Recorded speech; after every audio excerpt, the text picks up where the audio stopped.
Welcome to Build Time. Today, we're going to be building a workflow for technicians that are operating vans out of the field. Their van breaks down. They need to notify home base and get their van scheduled for maintenance. And we're going to do that completely in Flowdash. We're going to have a form built in Flowdash. And then every time that a new submission is entered, the folks on the team are going to get a Slack notification so that they can coordinate. So let's get started. Hey, Nick, how's it going? Good, Tanner. How are you? I'm great. So welcome back to Build Time. This is a chance for us to get together and work on an interesting use case that we found. So yeah, Nick, what are we working on today? Yeah, so we were speaking to a customer recently that had, they operate a business where they have hundreds of technicians that they go send out to service different customer sites. These technicians have vans that are company provided, and they cover a really, really large surface area. It turns out that those vans actually end up having issues. They break down, the battery runs out, they get a flat tire.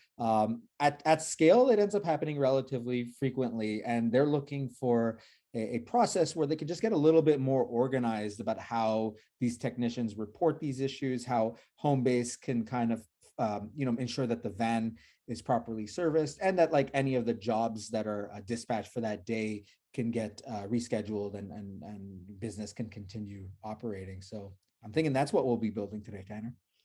Gotcha. That sounds good. Yeah, I'm just typing some notes here as you're talking about it. So yeah, I'd love to dive in deep to one of these examples. So yeah, kind of walk me through what happens when one of these technicians, you said there's hundreds of them, it's sort of out in the field.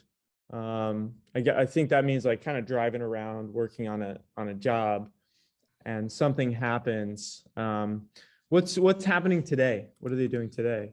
Yeah, so today they're typically calling into the office, getting the right person on the phone who kind of manages the fleet operations, and they'll describe, hey, this is what's going on with my van, and this is the problem, and the engine light's on, or like it won't start, or whatnot.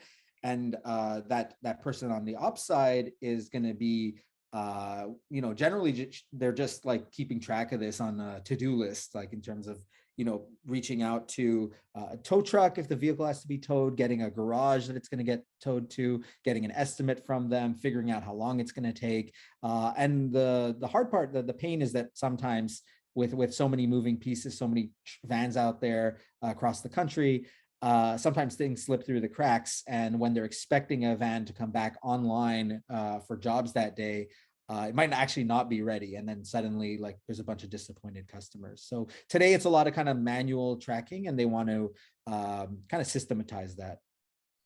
Yeah, that makes a lot of sense. And this person leading the fleet, it sounds like there's a bit of coordination that they're having to do with the driver, with entities that are going to help, like a tow truck company, like anything else. Like who all are they coordinating with actually? Because that sounds kind of like a big part of the problem. Yeah, so the person in charge of fleet operations is coordinating with the technician that's actually like reporting the problem with the van.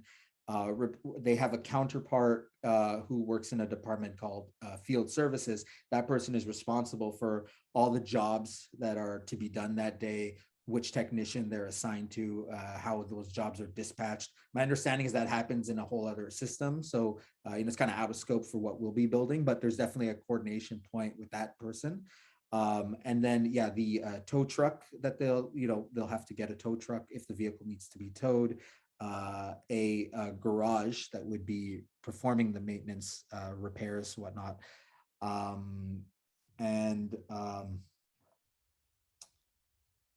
Yeah, I think that might be it. Oh, and sorry, there's just one more. They also work, this is why I was trying to remember. They also work with a roadside assistance company for certain types of repairs. So the repairs can either be those that can be fixed on site, thinking like flat tire, battery swap, ran out of gas between stations, etc. Or there are those that require a tow. So in the case of the first bucket, the roadside assistance company can often help resolve the issue. Got it. Okay. So it sounds like it's important to know when the technician calls in, sort of the severity of the problem, so that the person managing all of this, the lead, the fleet operations, I think you said, Mhm. knows how to triage and kind of next steps in the process. Yeah, that's right. Cool. This sounds like a lot to manage for the fleet operations lead. So how's it getting kicked off today? What is the event that kicks off this workflow to fix the van issue Mhm. in the field? Yeah, what kicks it off today is that the technician would call in to the office. They actually want to move away from that. It's just a lot of things slipping through the cracks, and they want to move to a something where the technician would fill out a form describing the problem, and they're hoping that that form would then trigger some downstream notifications to just make sure that everyone that needs to be in the loop is aware that there's a van has gone offline and that they need to accommodate that. Got it. That makes sense. So yeah, it sounds like there are a few things here. It's making it easier for the van technician to send something in to home base, something's wrong, and kind of the detailed information, so that the coordinator can make that decision with all of that at hand. And then the ability to sort of track all of this in one place, as opposed to the kind of ad hoc to-do lists where it might be easy to let things get lost in the cracks. And yeah, that might be a good place for us to start, and we might uncover some interesting things in the process. Yeah, that makes sense. Cool. Well, what I'll do is I'll share my screen really quickly. And yeah, I was just taking notes when you were talking there. So let me share this. And can you see my screen? I can. Perfect. So yeah, kind of a thing that we like to do is document process and kind of issues before diving into a workflow. So as you were talking about, I was just kind of writing down what's the current process today, and then thinking about what this could look like in Flowdash. So you said the first event was that kicks off a workflow is when somebody calls in, but ideally they're using a form. So that's kind of in this, thinking about stages of the process, this needs attention sort of stage. And ideally, we could send some sort of notification to the fleet operations lead, letting them know, hey, we have a new incident in the field, needs attention, time to make that first decision. I think you were telling me a little bit about the different flavors or severity of the issue. Mhm. Yeah, can you tell me a little bit more about that decision in the road there? Yeah, I mean, there's kind of at the onset, just when the problem occurs, the fleet operations team often needs to know just like, what is the problem, but more also like kind of in what general category does it fall into? Is it like something very severe, like a transmission issue that's like very, very likely that we're going to require like a tow and potentially multiple days in the garage, to like some other issue, body, which will still probably require a tow and garage time? Or is it something that is like very easily fixed, like the battery is out, just needs a boost or a swap, for example? So I think they often want to collect that information directly from the technician, and then internally, fleet will decide whether this sounds like an on-site fix where they'll rope in roadside assistance, or is this a long-term fix, in which case they're contacting a tow truck instead. Got it. So there's sort of this on-site fix and long-term fix, fork in the road Mhm. here. No So pun intended. there we go. Yeah, exactly. So when that's in process, what's going on? How is the fleet operations manager figuring out what to do next? Because I imagine there's a car that's broken down, we're waiting. It's probably timely. You mentioned this other person that's involved needs to know how to redistribute the work that person was going to do. What are the things that are in flight right now as the situation's getting figured out, so that we can move to the next step in the workflow? Yeah, so I think, I mean, once that kind of determination has been made of like whether it's on site or like a longer term fix, it's really reaching out and figuring out, okay, well, where is the driver? What often, you know, a lot of this, there's a lot of nuance. So they end up calling the driver and having a conversation anyway, but just, you know, where is it? Figuring out like, is there a tow service nearby in the event that there's a tow required? Uh, you know, is roadside assistance going to be available to come by? How long will that take? Is it you know, cold out, like for example, and if the technician can't really stay on at site, you know, just due to weather, do we have to arrange a taxi for the technician, just move them to somewhere warmer?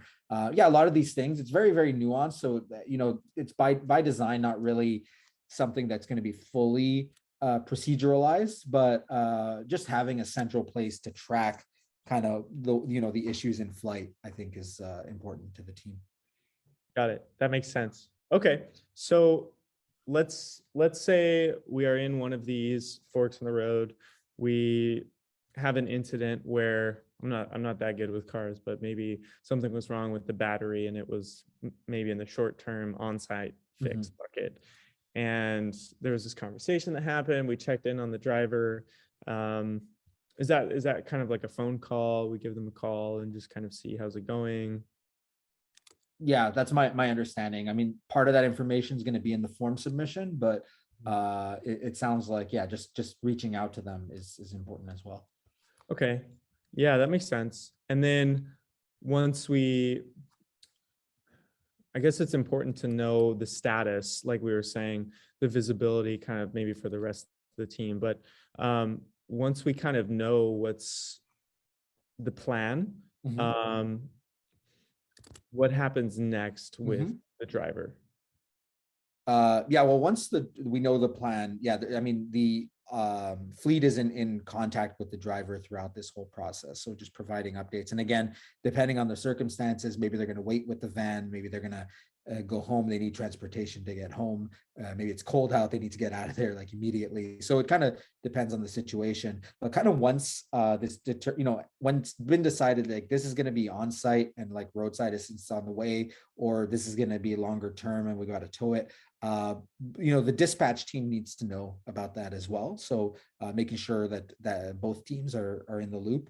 And then in the event that it's long term, knowing when to expect the van to potentially be back online is important, especially for dispatch, because if it's going to take 3 days, they've got to figure out, okay, well, we either all the work that was assigned to this technician, are we going to, you know, assign it to a different technician? Are we going to cancel that work and reschedule it for the future? You know, are we going to get a replacement van? Maybe we can rent a van, or maybe we have an extra van at our warehouse that we can bring over to the technician. So it just kind of, they'll make that decision, but they need to know at least kind of when is the van expected to be back in the hands of the technician and ready to accept new jobs. I see. So there's some sort of looping back in with the technician, sort of asking them, and probably coordinating with whoever's helping with the fix. We need to know that it's been fixed, and we need to know that the technician has the van again so that they can be dispatched to other jobs. Okay, so it sounds like the final step is kind of like the van is back and ready to go. Yeah, I think it's the issue's kind of been resolved once the technician has a working van again. Right. Okay. And sort of needing to check back in with that technician that they have their van once more. So maybe some, like waiting on technician confirmation. Yeah, because it could be done at the garage, but if the technician didn't get a chance to pick it up, or you know, couldn't get transportation to go pick it up, you know, really what the dispatch team cares about is, can I assign work to this person on that day or not? Right, right. That makes sense. Okay, cool. Well, I think this is enough to get started on something. Yeah, what do you think? Should we dive into Flodash? Yeah, let's do it. Okay, cool. So yeah, I'm in Flowdash workspace here. Just a quick reminder, a workspace is composed of many workflows. Here I just have like a couple of examples of a tutorial and another build time session that we did in another video. But right now, this is a place for your team to collaborate across your organization. But for now, I'm just going to create a new workflow and we'll do it from scratch here. And maybe we'll call it van issues for now to keep things simple. And see if there's maybe we'll use the school bus. Oh, this one might be better. Okay. Sure. All right, here we are. So now we've got this table view of tasks, and kind of what I'm envisioning here is each row in this table is going to represent an issue with the van. And when the process gets started, like you were talking about, currently it's coming in on the phone and being translated into to-do, but they're looking for a streamlined way to do that, maybe through a form. So what I'm thinking is when a form gets filled out, maybe it'll just auto populate on here as a new issue, and we can layer in some notification there for that team lead you were talking about, so they know when something's happening in real time. So I'm just going to delete these so we can start fresh here. And what I like to do when I get started on a new workflow is kind of define the different columns in the issue that we were looking at. So that's a thing called fields. And based on what we were talking about here, kind of looking back at the process, it sounds important to know who this is, who's the technician in the field. So maybe you can help me a little bit, Nick. Yeah. What's important to know for the team in HQ?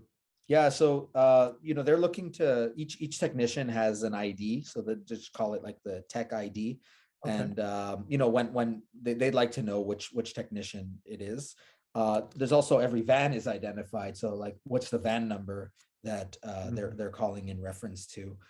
I think although like Homebase has a phone number on file for each technician, it's still helpful to know like what's the best number to reach them at for this incident. Maybe they have a different phone with them, or that phone's dead, they have a different one. So just capturing, I think the phone number of the technician is helpful. And then there's also like, okay, well, what's the actual problem with the van? And that might require like a long explanation. So maybe like a problem description. Yeah. And then like there's also that early categorization of like the severity of the problem. So maybe like a problem category of some kind. And those generally fall in like transmission. Yeah, so I guess there's a few choices. Maybe transmission, maybe body, and maybe like battery issue. These are kind of just more like typically I think mapping to major, moderate, or like minor issue. I think is kind of and maybe that's another way we can label it afterwards, like major issue example transmission, moderate issue example like body, minor issue example dead battery. But I think this is good to start. Yeah, this makes sense. I'm already seeing this kind of mapping onto a form that a technician might fill out.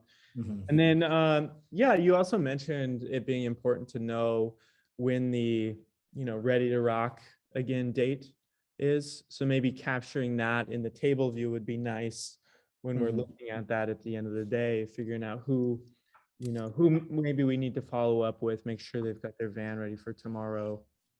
Yeah, I mean, I think once it's kind of been dropped off at a garage and we get an estimate, knowing like just when can I expect to pick up the van, when when it would be ready is helpful, but I think like more relevant to the team is on what day can I assume that like that van is back in operation. Yeah, so estimated, maybe like to start estimated van ready date, something like this. Sure. Okay. Yeah, sounds good. Anything I'm missing here so far? We may uncover new things as we go. we may uncover new things, but I think this is a good start. Okay, cool. Yeah, so the next thing that I was thinking, because we went through a little process there, we've sort of defined the things that are going to live in our workflow, but we also kind of walked through one of those issues and how they get resolved and the forks that can take in the road. So thinking about that, maybe we can jump to the flow builder and just map out what this looks like in real life, kind of translated onto this drag and drop interface. Okay, so cool. When we have a new submission, maybe that's the one that is in needs attention. So the operator can take a look at all those that are kind of like high priority, needs attention, and they get that notification. And then there were a couple of options for the next stage, which I think were waiting.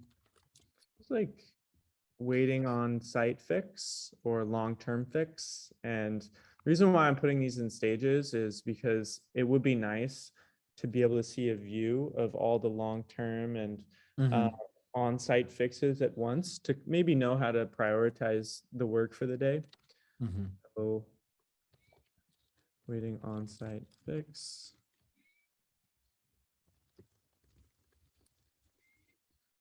Okay.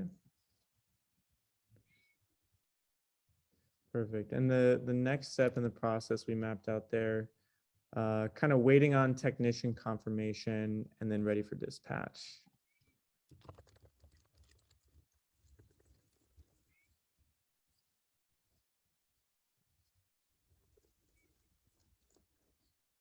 And we'll make this an end stage, meaning that once we hit this stage, we are done with the issue. It's now resolved.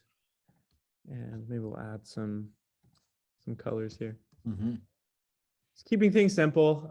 This is probably going to get a little bit more complex as we add more bells and whistles to it, but good place to start.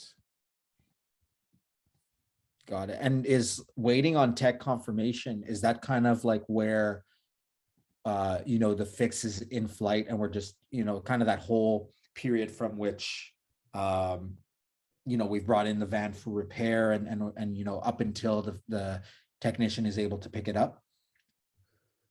Yeah. So thinking from waiting on-site fix is that initial decision that the operator makes based on the information from the technician.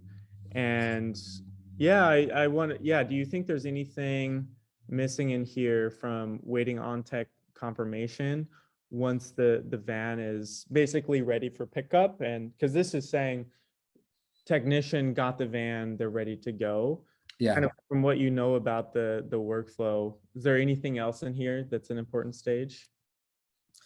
Yeah, I mean, the only thing I'm wondering is whether, no, you know what? It's probably a good start. If I were to add anything, I might add that it's like the van is ready for pickup versus it's like which I guess is that like waiting on tech confirmation. So maybe let's just start with this. I'm not sure, like I see that stage being more relevant for the long-term fix, the like waiting on confirmation, whereas like the on-site fix is probably going to go, once roadside assistance arrives, maybe it's like ready for dispatch right after.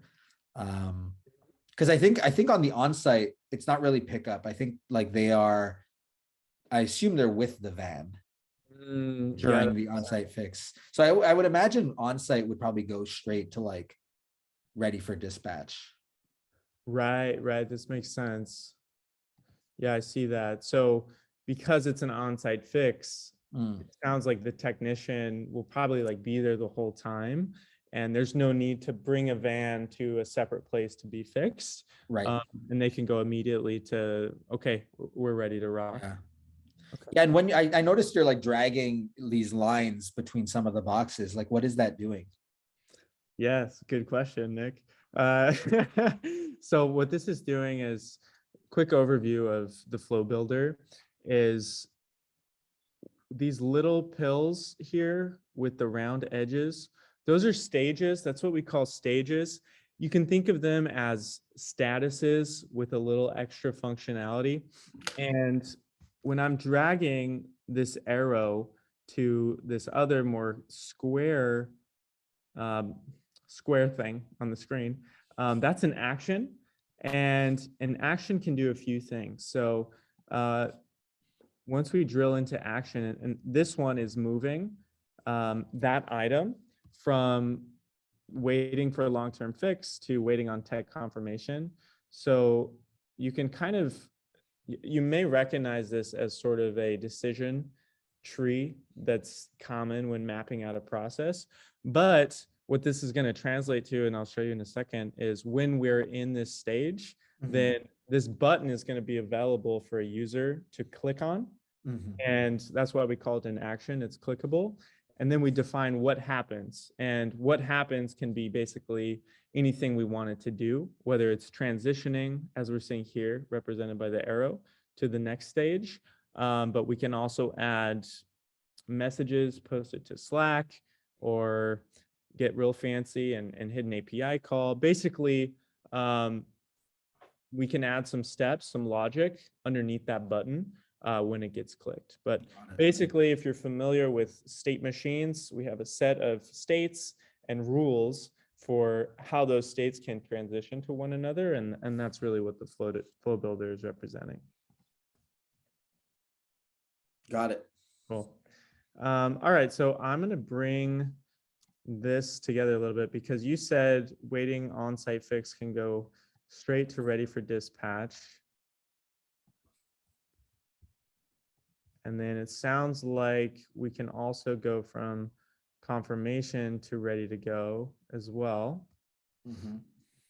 And then maybe keeping things simple, I'm just dragging these arrows to give two options for the operator to choose. Which one are we going to go to? Are we going to go to on-site fix? It's kind of, low complexity, or it's the battery issue, or it's a long-term fix. Maybe the whole engine broke or something. Maybe I'll make these different colors as well.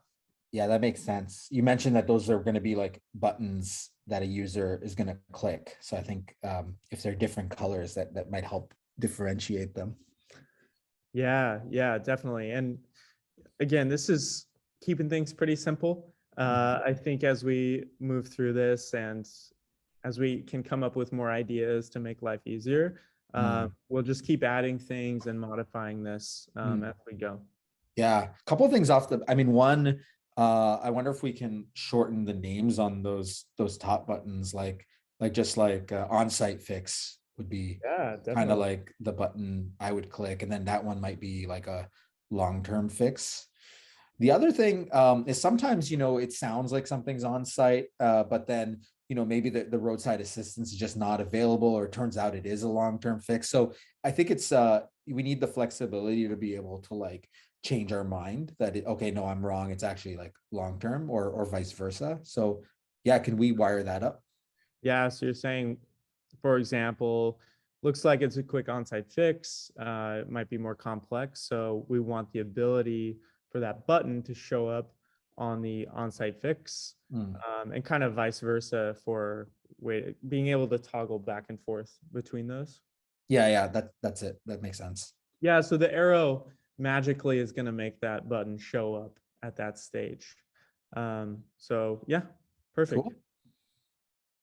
Yeah, this looks good to me. Okay.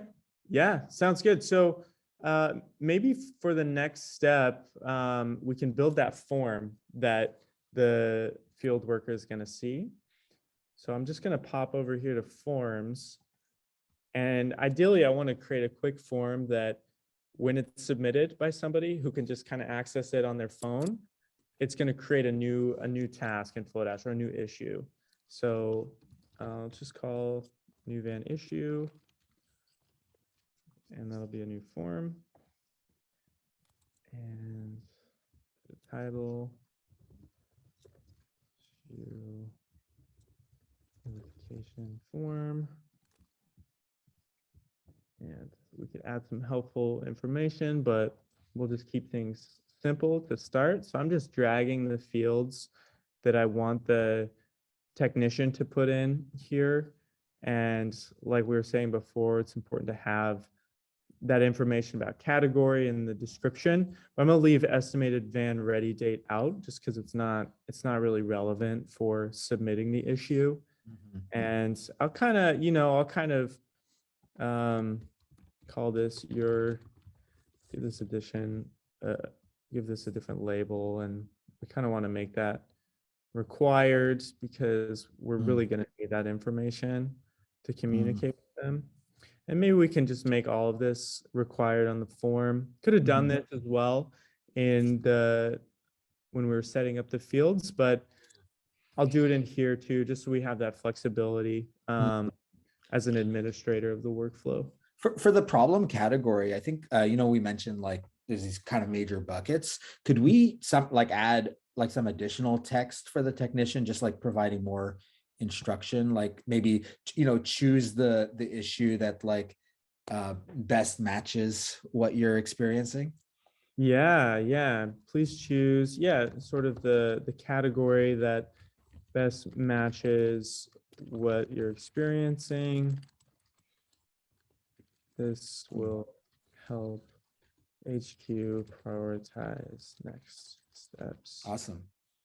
Yeah, so a little bit of helpful text will be great for them filling this out. And yeah, anything else on the form? Well, yeah, I'm kind of curious. I mean, we don't have to add it, but just to make this my own, could I put like the company's like logo or and like any branding on this form? Of course you can. So we could pop over the image over here, and right now you're just seeing Flowdash, but maybe this is Hogwarts HQ or something, and we find a cool picture to represent our brand, just so there's like a little bit more confidence, I guess, filling this out. Over to the left or something, but you could see this kind of becoming your own brand. Got it. Just so it's the first thing the tech sees when they pull it up. Cool. Kind of like it. Maybe we'll keep it. Sure. So I'll pop it open into a new tab, and maybe we can fill this out really quick. So yeah, I'll keep things simple. Let's do my technician ID is 007. 007, of course. Van number would be 42. Do you write code in Ruby Rails? Maybe we'll give Nick's phone number. Just kidding. We can give an Idaho area code, represent, and maybe I'll choose transmission. It's kind of a big issue. Everything stopped working, and the car has smoke coming from the front, and this is a bad issue. Yep.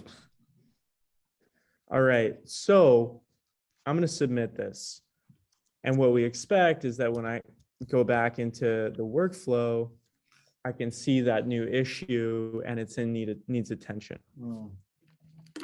Awesome. So I know. Let's clean this up a little bit. Yeah, go ahead, Nick. Oh no, go ahead. I'll chime in after. You said you were gonna clean it up. Oh yeah, I was just looking and I see,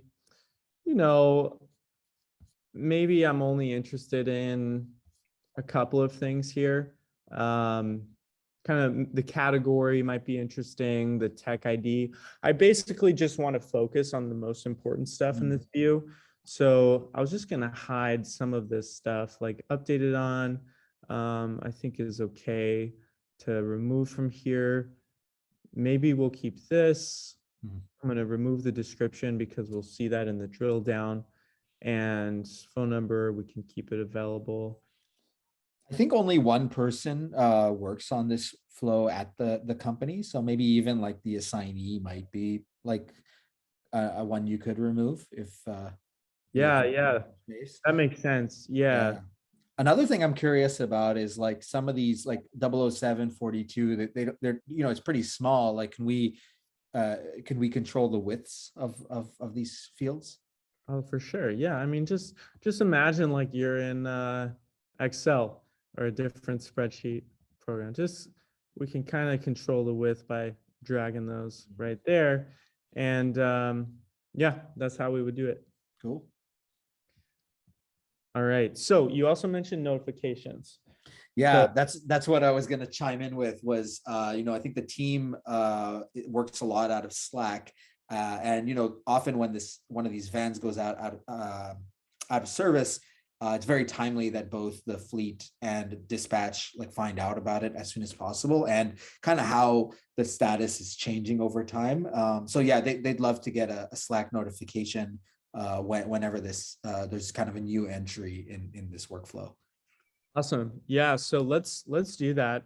Um, I have this demo Slack workspace that you're also in that kind of set up before the call, and actually jumped ahead a little bit and created a channel called Van Breakdowns. So I guess this would be the ideal channel for whenever there's a new breakdown or a new issue. We could call it something else. But basically, I just want this to be the place where I get notified, because that's where I'm doing my work out of. I'm doing it out of Slack and I want to see it there. So what I would do for that, my recommendation would be going into automations. And automations are things that sort of run in the background. They sort of look for events that are happening in broad strokes to the data in your workflow. So the most simple case is when a new issue is created. Let's send a Slack message to that channel. So notify channel of new issue. And basically what we want to do is anytime that happens, and these are the things that, we were saying, things that run in the background. I'm listening to when these happen, when a task is created or changes stage, or we can even get into on a schedule.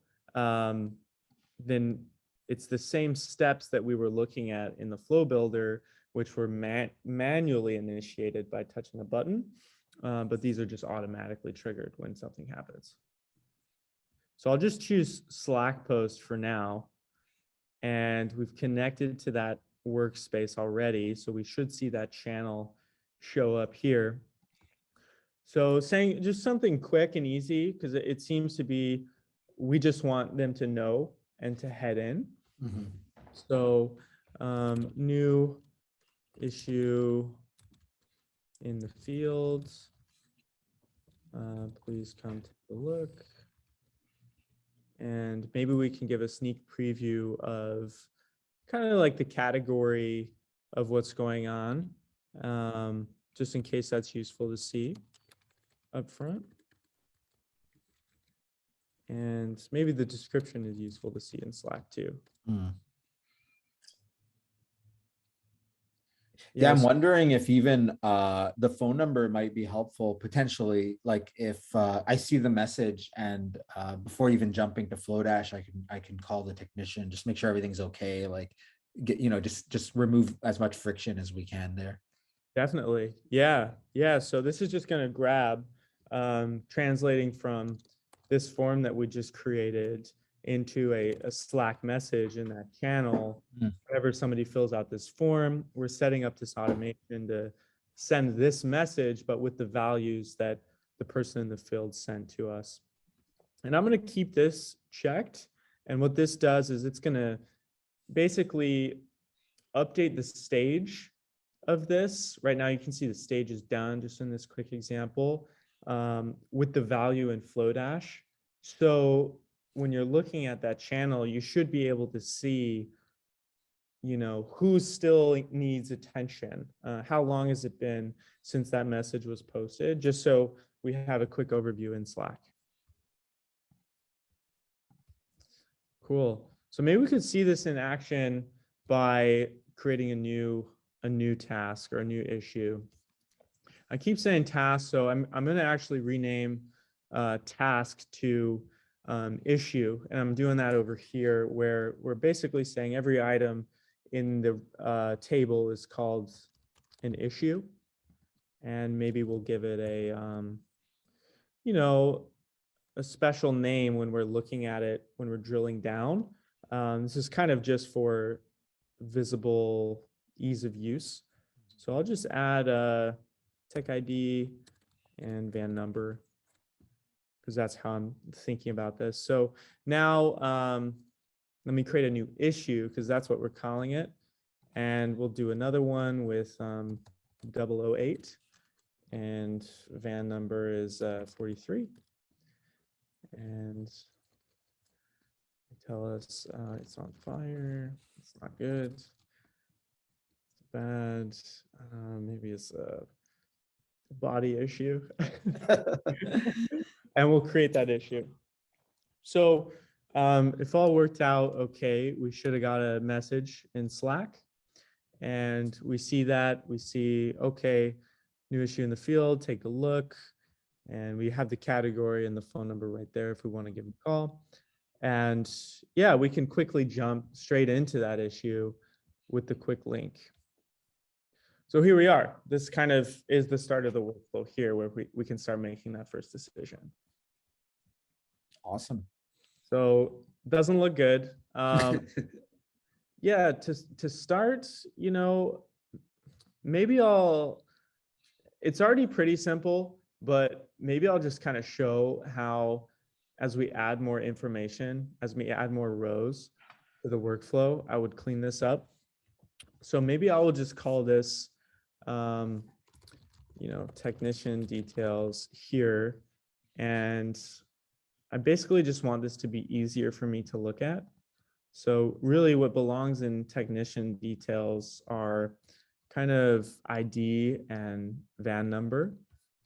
And then I'm just kind of gonna modify things a little bit so it's easier for me to read when I come in here, because I think time is of the essence. So maybe we'll call this problem details or issue details. And yeah, I'll just kind of drill down into the specific information. We'll keep van ready date there too. And maybe comments go up here. I'm thinking for something like this, I think comments might be pretty pretty important. And so what do you think of putting that like all the way on the top, so it's kind of like very easy to look quickly? Like, yeah, I'm thinking technician and issue on that side, and then yeah, maybe comments on the right. Yeah, makes sense. I guess this makes me wonder about that. Yeah, kind of this stage in the process. Oh, moving that around, where there's communication, maybe back and forth, writing down, maybe having a log of like, you know, called technician, they are okay. And just kind of having a log of when that happened too might be important to look back on. Is that kind of what you had in mind? Yeah, that's perfect. I'm also curious. I know like there's might be multiple people interested in the update. Like, can I mention people in these comments, or yeah, how does that work? Yeah, great question. Let me quickly add you to this workflow. And I'm going to add you as a collaborator. I won't spend too much time on roles and permissions, but basically I can, as an administrator, control what you have access to and just kind of make your life more streamlined too if the team grows. But I'll pop back into that issue for 008. And now, since you're a part of this, I can just mention your name. I think you're specialized in fires. Can you please take a look now? And then maybe at that point, it would be time to assign it to you. So that's quick to access for you on your dashboard. Cool. All right, so what do you think? Issue details say category is body and it's on fire. Yeah, I probably would classify being on fire as a different category than yeah, than body. But I mean, this is probably even like a emergency, like call 911 kind of issue. But let's, for sake of argument, let's just say it's like a long-term fix. Yeah, yeah, that makes sense. We might want to add another category at some point where it's on fire. Let's okay, so from what you know now and what we talked about, it sounds like there's some asynchronous stuff happening in the background. We've triaged this, and ideally we have that. Yep, we have it updated in Slack. So when we go back to that channel, we see that Nick's on top of this. It's waiting long-term fix. Just wanting to keep this channel clean with nobody needs attention right now. So we get that update. It's also kind of cool to see that like you last it's been last updated at 4:06. So it's been someone's on top of it. Right, exactly. I'm like, okay, came in for a 1. Now we're at 4:06. Yeah, definitely. So at this point, it sounds like there was that coordination piece that you talked about, and that's a lot of that part of the process is a lot of making phone calls, coordinating with people. So what kind of is the next decision in this? Yeah, well, I mean, once they've kind of determined, finding a tow truck, finding the right garage, getting it over there, once that garage, like a mechanic from that garage gets a chance to like look at the vehicle, make some diagnostics, I think they'll come back to us with an estimate on like, the cost, and also just like when the vehicle should be ready for pickup. We're not capturing the cost here, but I know like we wanted to give an idea of the estimated van ready date. So I don't know if there's kind of like this kind of status in between where, we've decided it's ready for a long-term, it needs a long-term fix, versus, okay, now it's being worked on and will be ready by this date, to it's ready and the technician needs to pick it up, to the technician has picked it up and they're like ready to roll. So I'm just curious at what point in this process we should tack in that, like, this is the estimated date when we're ready, that we're expecting to put this vehicle back on the road. Right. So in the physical world, we've decided that we need that long-term fix, and then the van is actually going to go somewhere, which is kind of a different point in the process, where it's like we're kind of pending the fix, and maybe the shop has given us an estimated date, and then it's ready for pickup. Is that kind of what you mean? Yeah, like I'm thinking like the next thing that happens, I mean, obviously we could track all the in-betweens, like the tow truck's been called, the tow truck arrived, but I don't know if we need that level of granularity. The one that I'm kind of curious about is like, okay, the tow truck, the garage has gotten back to me with an estimate, and maybe that's like the point where we want to capture that date, and for like that visibility, so that dispatch also knows like, okay, that's the date I can start planning around the vehicle being back on the road. Right. Yeah. So I think there are a few ways to tackle that one. I wonder if it's actually not it's not the perfect language here. Maybe it's like van ready date received, or like estimate received. Yeah. So changing this to estimate received would be like, I've already talked to the van fixing place, and they told me when I can come pick it up. And then I can log that information here. Yeah. Okay, so let's make that quick change. So let's change to estimate received. And I think at that point, I should have the date. Is there a way to like make sure I enter the date at that point? Yeah, so if we jump here to requirements, what we can do is basically we're saying, in order to complete this action, we're going to require certain things. So it can be a checklist. We could have added a checklist, but what you're asking about is a required field.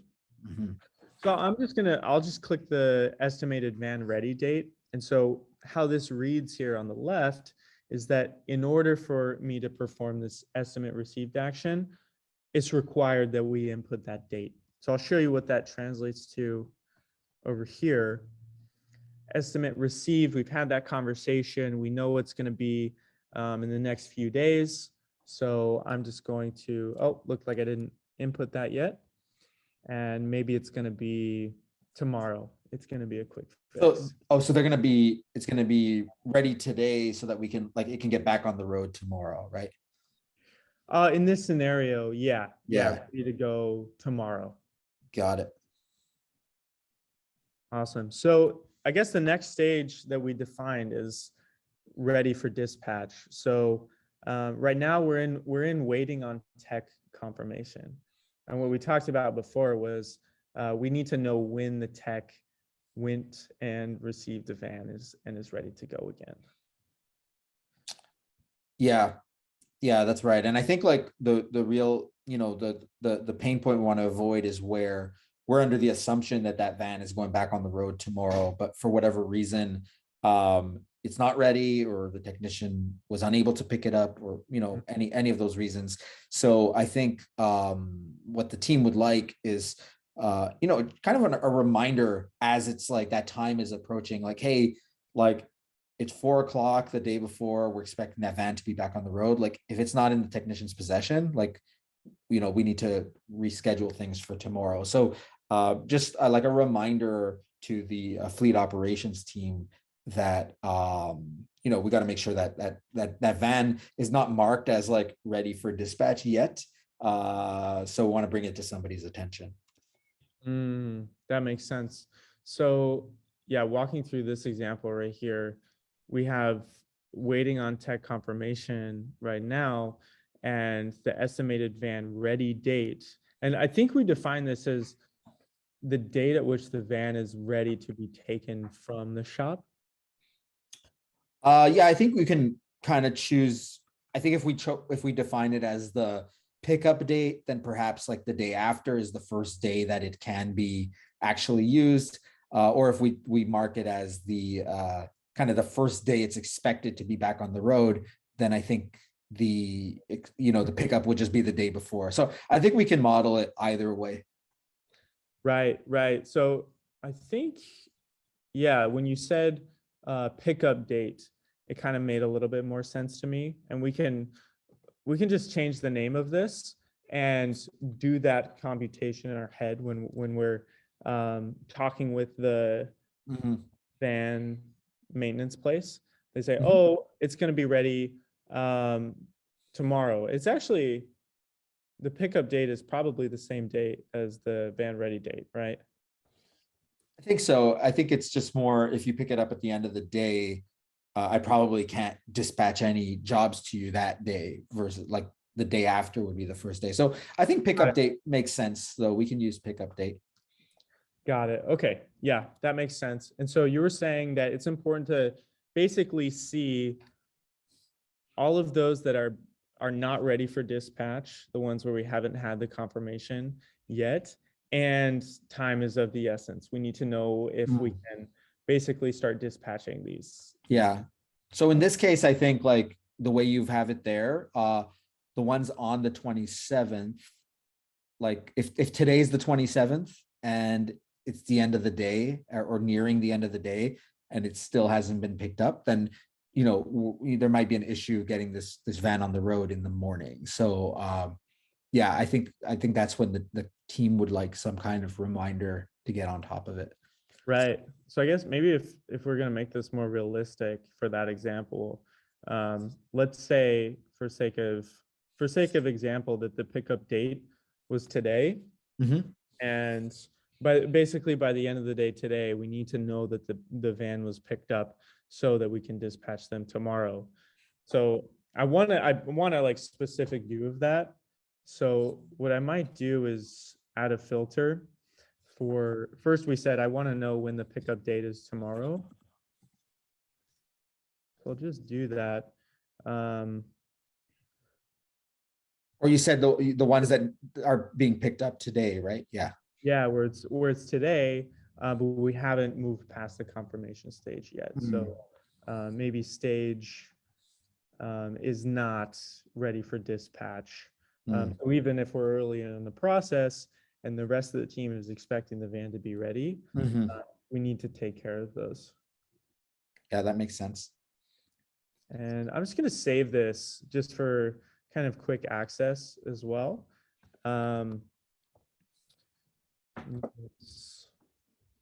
Attention.